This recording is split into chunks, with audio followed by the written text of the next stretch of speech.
Well, now that the presents have been opened and the family and friends have made their way back home, many Americans feel a bit of a letdown this time of the year. But getting the post-holiday blues, it's normal. So here now to tell us how to get through them is psychologist and early show contributor Dr. Jennifer Hartstein. Always good to see you. Good to see you too. Well, let's talk about some of those post-holiday blues because I will admit I have suffered from them. Maybe not now, but in the past. Absolutely. You know, we have all of this stuff going on from really the end of October for Halloween through the end of December. We're busy, going. And often there's nothing left after that. We go back to our regular lives and we get bummed out about it. Yeah.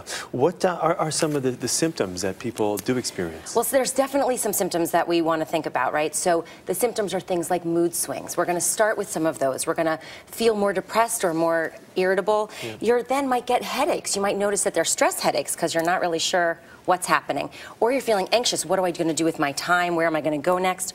Or maybe you're just so exhausted. Or the flip side, having insomnia, you just can't, you're just like fatigued.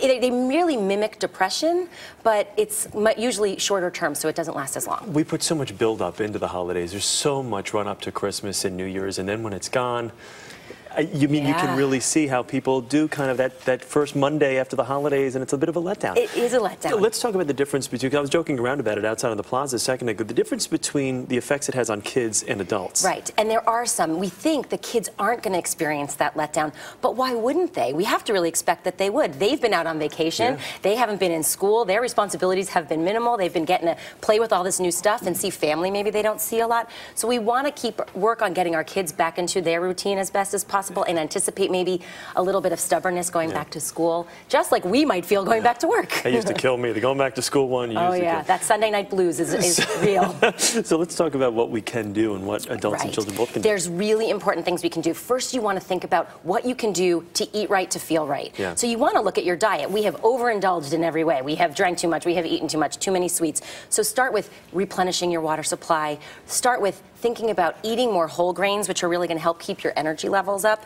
Even nuts, right? Magnesium has been shown to keep our energy level at a certain level, and we want to keep that up. So non-salted nuts are good, lean meats, salmon, all things that keep our omega-3s up with the fish, and the lean meats are going to keep that energy level at an even balance. Yeah. Go back to eating healthy fruits and vegetables too. Diet is so important for so many different elements in your life. Let's talk about the weather too, because that also plays a significant role, especially when you have to go back to those dark, gloomy days. Exactly, and we may not have noticed that the dark, gloomy days happened because we're so wrapped up in our holiday things. So you want to get outside, get sun. Even if it's a cloudy day, get outside. We have this fabulous sun lamp here that can help. You can turn it on. Ooh. 10 minutes a day.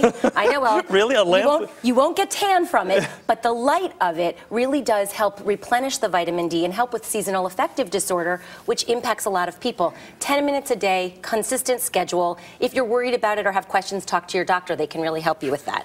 You also want to get your sleep back on track, right? 8 hours if you can. Get that back in line.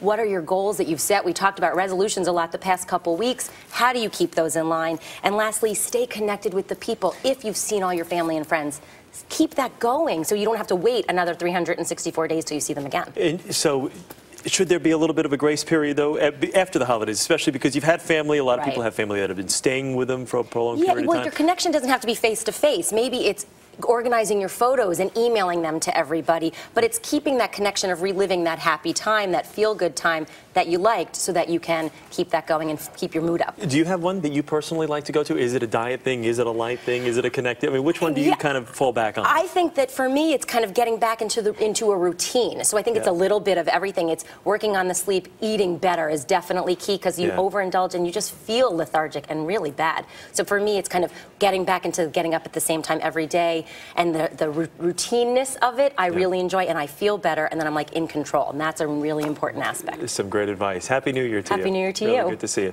Dr. Jennifer Hartstein.